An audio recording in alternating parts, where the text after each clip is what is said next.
Well, welcome everyone to our Coaching Cafe. It's Natalie Ashdown here with you. It's wonderful to be with you. And I've got our dear friend and colleague and superstar coach, Emma Doyle, with us on the line.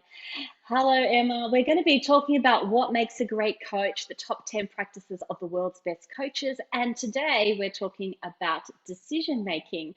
So, before I begin, let me just acknowledge the traditional owners of the custodians and the lands on which we're all meeting today and their continuing connection to the land, waters, and communities of Australia and international communities where we're all meeting around the world today, or perhaps you're listening to this on the podcast. We pay our respects to the traditional owners of the lands, to them, to their elders, past, present, and emerging, and extend our acknowledgement to international Indigenous people who might be on the line today. So, today we're going to be looking at the stories, the research, the questions from What Makes a Great Coach. For those of you that are new to the Coaching Cafe, we are all about creating a community, sharing our learned experience and our thought provoking conversations. You can interact with us via the chat box, via the commentary boxes. And of course, if you are collecting your ICF CCEUs, then the CCEU will be available at the end of the session if you're attending this session live. So there you go. That's our topic for today and our introduction. And let me just jump straight in and say, welcome to you, Emma. And how do you feel last week's book launch? I hope you feel incredibly proud, but tell us how you feel. Yeah, you might be able to hear it. My voice is still a bit husky, and just letting all our listeners know that the actual in-person book launch was amazing. Everything that I hoped Yeah. for, with the support of so many incredible people. And so I've been doing podcasts and all sorts of things. So I've got the husky voice because I'm so passionate about what makes a great coach. And I know you and I have been pushing the envelope, so to speak, all based on last weekend. Yes. Which is, and I just can't stop smiling to still see the book doing so well. And I know, Natalie, you are amazing with categories and keywords. I'd be lost without you. So thank you. So much gratitude. Yeah, well, I've got a lot of gratitude as well. And by the way, anyone who's missed the news flash there, What Makes a Great Coach has hit #1 on Amazon bestseller here in Australia across all of our categories, including the holy grail that we were after, which was mentoring and coaching. And Emma, I can tell you that we are trending in the top 10 in the USA, UK, and in Canada. You're in the top two. So that's very exciting. After a couple of weeks of launching and then the official book launch to be still up there is really amazing. So yeah, it's worth celebrating for sure. I love that your finger is on the pulse, Nat. You are. I love that. It's that competitive drive too, isn't it? That's within Yeah. us, that it's been unleashed. I love that. Yeah, yeah. Well, I love it that I really think for what it's worth, the book deserves to be up there, and it's wonderful that we're getting all of the support from the alumni, your broader networking community, which expands around the world, and Open Doors networking community as well. So it's wonderful to have everybody's support. Well, let's talk about our topic today, which is decision making. And it kind of makes me laugh because there's a lot of decisions that we have to make while we're getting the book ready. But Emma, we're talking about how decision making is so vital to coaches, and it's vital that we actually build decision making in the people that we work with. The book is full of moments when we've had to make those big decisions, and where you've had to make big decisions which have really set the course of your life, and you've had strong mentors to do that. So I wonder if you could take us back to that significant decision. It's in the book where you decided to head to the USA and pursue tennis. Can you tell us about that pivotal moment that set the course of your life there? Yeah, I would love to. So after I played US college tennis and ended up finishing my degree back at Deakin University, I felt like when I was in Melbourne, there was just something missing. And I don't mean that in a negative way, because obviously we have the home of the Grand Slam, and Melbourne is, the national training center.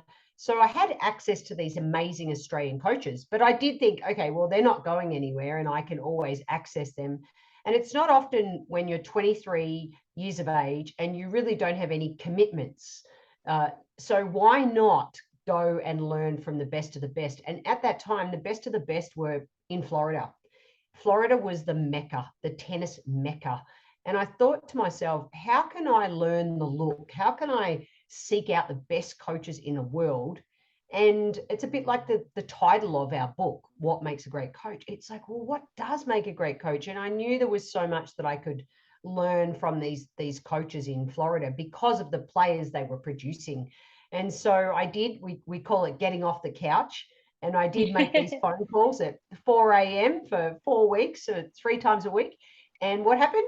As you'll read in the book, not one returned phone call. And it's been really interesting having my mum read the book. She rang me up and she's like, I had no idea that, you know, you were head on with that semi-trailer is the next story I talk about. Because I just went over there and I just did it anyway, even though I really didn't know what I was doing, had no real leads or opportunities. And I thought, I'm just going to rock up and see what happens. And I said to most of them, if you could just give me free food and accommodation for a week, because of course I didn't have a work visa, you know, I'll coach for free. And then after a week, you could get rid of me or offer me a job. And it was that moment of just getting lost and trying to drive on the other side of the road. And, you know, fortunately, English, or at least that was the common language, but it was a decision to feel the fear and do it anyway, for want of a better phrase. I know that's another famous book that I read many years ago, but it was about just make the decision to put yourself out there, rock up at these academies, and what is the worst thing that can happen? That they can say, see you later. And interestingly, many of them said, oh, you're that girl, that Aussie girl who's been calling me. Okay, all right, well, now that you're here, I'll give you a shot, sort of thing. So it was very courageous when I look back on it. And it was funny having that conversation with my mum around just the finances. And she's like, oh my God, I can't believe you did that. And yeah, and so I'm proud of that moment. And I think it's actually in many ways how it's been the foundation for the rest of my life. Making It's courageous decisions. amazing. Yeah, absolutely. And I remember you telling me about that story, and I was thinking, hang on a second, how old were you, and what did you do? Like back then, there wasn't the internet. It was dialing up on a phone at 4 a.m. in the morning to try to contact the USA to get some leads, and you literally got off the couch. You were watching the US Open and decided you wanted to be part of that scene. And it's just an incredible story. It's very inspirational as well. Yeah. And it's all about decision making. And we talk about those sliding doors moments in the book as well. So perhaps you could share with everyone, and we'll link this to the workplace as well, why it's so important. But perhaps you can tell us about the sliding doors moment, and you met legendary tennis coach Howard Moore over in the US. Can you tell us about that moment where you met Mm. Howard and explain what sliding doors means? Yeah, well, first of all, sliding doors moment, and it is a question that I ask of every one of my guests on my podcast, the coaching podcast, because it's so fascinating. The sliding doors question is when your life is heading one way and something or someone happens and you end up making it quite a dramatic turn left or right. And we have many throughout our career. And then I always ask people, what's that one or two that really stands out for you? And 100% that year, which was 1998, is a year that stands out for me because my life I got a degree. I could have easily just stayed in Melbourne and gone down a tennis coaching route, but I wanted to seek out the best in the world and learn the look and stand on the court with the greats. And so by meeting Howard Moore with his beautiful sort of English American accent, he's still doing tremendous things in the tennis world. And he said, he's all right, I'll give you a go, like this. And the next thing you know, Yeah. I use a serve drill with that I saw Pete Sampras do on the back courts just by going to watch him train. I still use that drill, running on the treadmill next to Jennifer Capriati. Like it's all these weird things that happened, and to be able to just watch the best of the best train and listen to the coaches and say, did I see what they see? And I think just, and I want your opinion on this, but in the workplace, being able to just shadow great coaches or listen to great coaches and hear how they interact, especially when it comes to helping people make decisions, helping empower others to make decisions for themselves, which of course breeds accountability and it breeds ownership, responsibility on people being able to take action on whatever they said that they're going to take action on. So, so Natalie, what are your parallels there relating that back to the workplace? What are your thoughts? Oh, 100%. I think it's our role as coaches, as managers, as leaders to build strong decision makers in our people so that I coach a lot of people who are taking it all on. So rather than building decision makers, they're taking responsibility, they're making decisions for their teams, when really that decision making responsibility could be at the appropriate level, but it's been escalated upwards. That's really inefficient, and it takes away from people's abilities, and it doesn't actually bring out the best in people. So I think the other thing I was thinking about when we've been reflecting on this is that as leaders, as managers, as coaches in the workplace, we can be catalysts for those sliding doors moments. Those moments where we give people the opportunity to make decisions, to be accountable, to offer them an extension or a stretch of their role. And it pushes them, it brings out their potential. And that's what we're really focused on. The other thing from a coaching point of view is we can be the people that help people make decisions. A lot of my coaches around making decisions. Just yesterday, in fact, I was helping a senior person decide, does she actually leave her organization and join, take a new job, get a promotion? And we were unpacking all of those little micro decisions that we have to make. Uh, in terms of making the bigger decisions. So, Em, could you tell us a little bit about that as well? We talk about micro decisions. Tennis. There's millions and millions of micro decisions that need to be made, and I think this is what the workplace can actually learn from tennis. Could you tell us more about that? Yeah, I think it's really interesting, especially when you're first learning how to play tennis or a new sport, and you've got all these cues coming towards you at one time. And where do you place your attention? What do you focus on? So, one of the things that is a core part of, especially my coaching philosophy, is no matter what level you're at, even if you're a beginner, I'll help somebody break that down into two decisions. Perhaps it's simply, am I going to hit forehand or backhand? Am I going to hit the ball high or low? Am I going to hit the ball with topspin or slice? Just as an example. So breaking it down into manageable pieces, because the better you execute the shot, sorry, beg your pardon, the faster you make the decision, the better you will execute the shot. Okay, it's as simple as that. So the faster I can understand what cues I need to pay attention to, such as the bounce of the ball during a point, that will help me, even as a beginner, to understand how much space I need between myself and the ball. So I'm all about embedding decision making from a very, very early stage. And I'm talking about kids, I'm talking about adults, I'm talking about people that come into the world with no experience.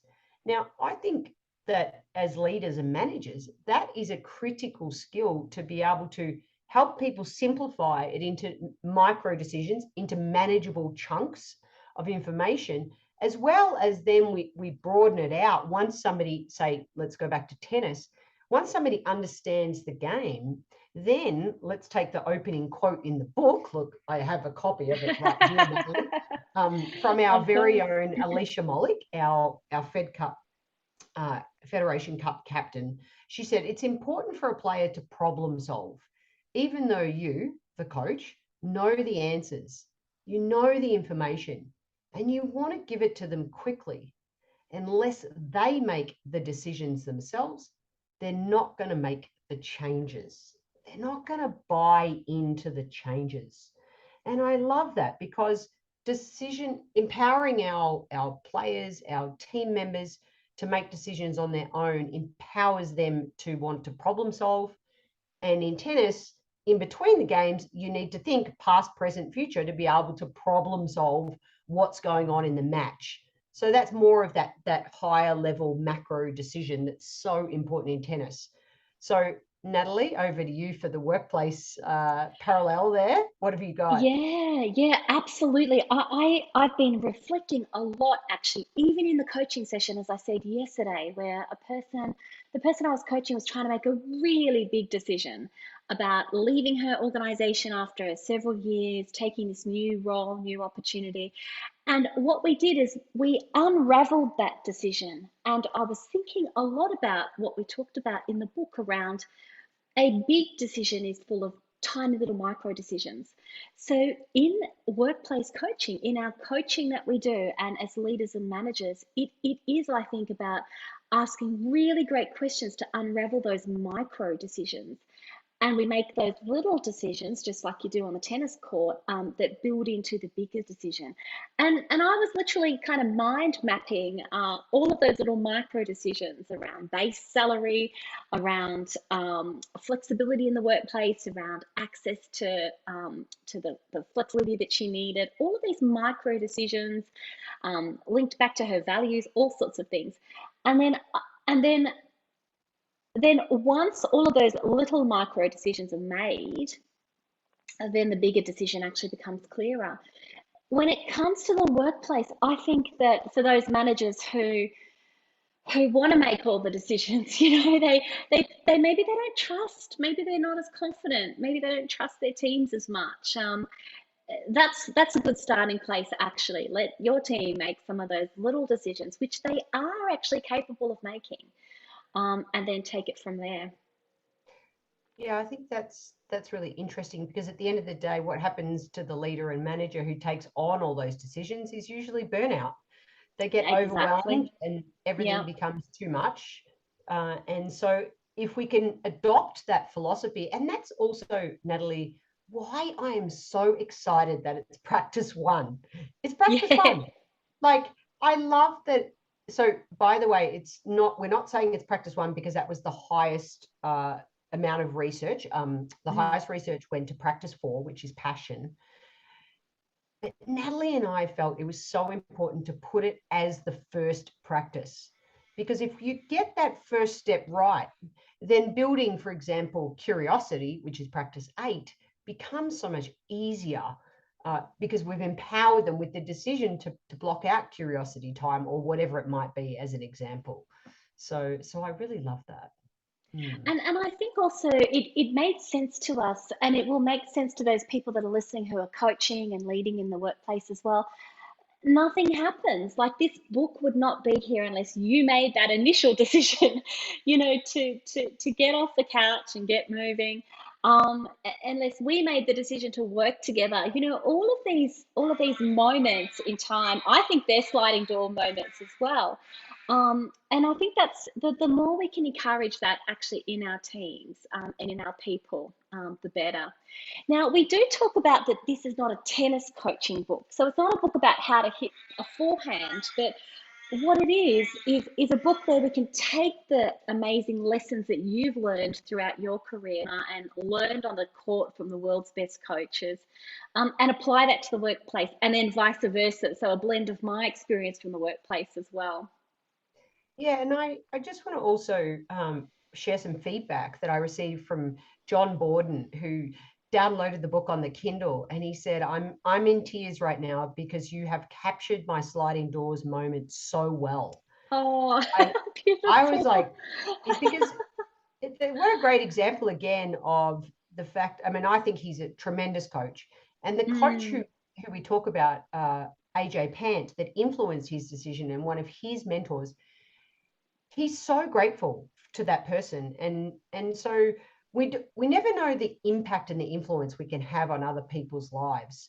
So I think empowering that decision making in somebody else, and then X number of years later they come back and they say, hey, do you remember that time? Actually, it happened to me on a podcast recently where I asked somebody this sliding doors, and they said, well, it was a question that I asked this person at a conference about 10 years ago is the reason she started her own business. And I had no idea. So shout out to Emma Wells and congrats on starting her own business. But this is the impact we have. And rather than making the decision for Emma and saying, hey, what are you doing? Why are you not starting your own business? It's nowhere near as empowering, impactful. motivating, accountable, buy-in, and the list goes on, doesn't it, for the amount of benefits? Yeah, absolutely. And we see those benefits in the workplace as well. So we see people being more accountable, being more confident in their decision making, the more that we actually allow them to make those micro decisions as we talked about. And of course, the big decisions as well. It definitely builds those kind of attributes that we're wanting. And then we as coaches, as leaders, as managers can be that catalyst, those sliding door moments where people are making big decisions.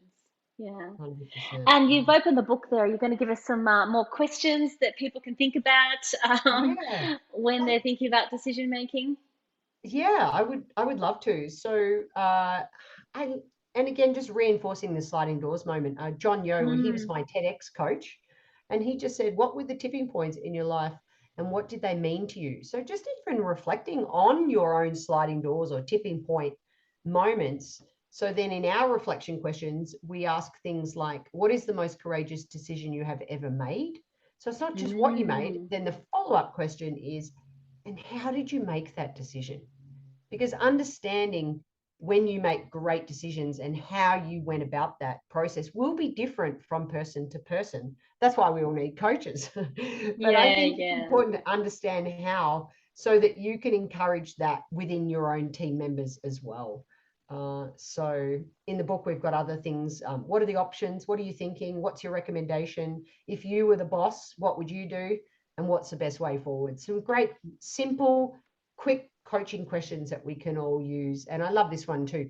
How do you create problem solving environments? I love that one as well. So lots of reflection questions at the end of every practice for us all to reflect on continuously. It's an evolution, isn't it?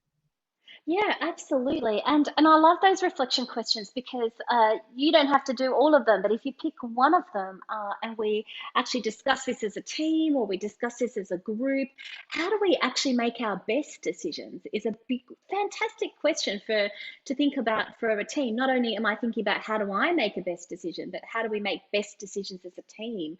And they're really good questions that we can ask each other. Well, Em, it's been fantastic to talk to you about decision making. I'm so glad that we decided to do this project together. I'm so glad that you decided to allow me to be a part of it, Mm. actually. So, we're going to continue our discussions of what makes a great coach in each of the practices as well. We're going to have a break for 1 week, and then we'll be back digging into each of the practices that we haven't covered so far. So, I'm really looking forward to that as well. Yeah, can I just say, when you mentioned that, do you know what came rushing back to me is my decision, my Excel spreadsheet, when I decided which coaching course I wanted to take, and open door. And then I had a list of about five, and I had, the price, and I had the commitment and the time. And when I weighed it all up, I chose open door coaching. So that's a huge sliding doors moment. And the fact now I'm helping facilitate courses in the United States in your content and open door methodology, that would never have happened had that spreadsheet and that micro decision to choose your course not turn into this amazing macro. So I just thought I'd mention that because it just came flooding back to me and I got goosebumps. So Absolutely, yeah, and it's a mm, privilege to have you delivering the high performance coaching certificate over in the US as well. So people can definitely and leader as coach as well. So people can definitely hook in with you there. And I mean, we've talked about a lot of the decisions that have led to positive outcomes and the like. I think it's also lovely to reflect on those decisions that maybe we made that decision, things didn't work out quite as well as we did. So we're not just, strumming guitars and skipping through the daisies. We are reflecting on decisions that have gone well, and decisions that when we think back in hindsight might not have gone well. But I am very pleased that you decided to to join us at Open Door Coaching all those years ago. So mm, yeah, thank mm. you so much. No, thank Well, you for for those of you that are again. keen to get a copy of the book, let me put up the actual, share my screen once more for you. And this is where you can actually scan the book. It's still available at a discount just for another couple of days. And of course, if you buy multiple copies of the book and you let Emma know, she has some very special offers for you as well. So yeah, Absolutely. you get to access her amazing toolkit. So did you want to quickly mention that offer, by the way, Emma, while we're Yeah, finishing would up? love to. So anyone who buys 10 copies or more for their team, just screenshot your purchase, send an email to info@emmadoyle.com.au, and you'll be able to gain access to a complete online coaching toolkit that has 20 tools that are directly related to each of the 10 practices. So a huge opportunity there. And of course, the final offer is if you purchase 100 copies or more, then I'll be doing a talk for your team. And if it's outside of Colorado, then it will be virtual. But if you're in Colorado or when I'm back home in Melbourne Yeah. for 4 months from November to, of course, March, I will be available as well if you are in Melbourne to do a talk for your team. So just screenshot and send me an email. Thanks for that, Nat. And you are going to be very busy because we know that people are already purchasing bulk copies of their book for their team, which is Mhm. wonderful. We talk about it being an easy read, but what we mean by that is it's for me it's a relatable read. So people should be smiling and thinking and reflecting and enjoying following your journey throughout your career as well, and all the amazing people that you've met and all the amazing lessons that you've learned that you've captured in the practices as well. So thank you very much. Well, with that in mind, everyone, we want to say thank you for joining us on the webinar today. And also thank you if you are listening to this live on the podcast. We look forward to catching up with you. Enjoy practicing being one of the best coaches and enjoy your coaching. We look forward to catching up with you on our next podcast. Bye, We'll everybody. say goodbye for now.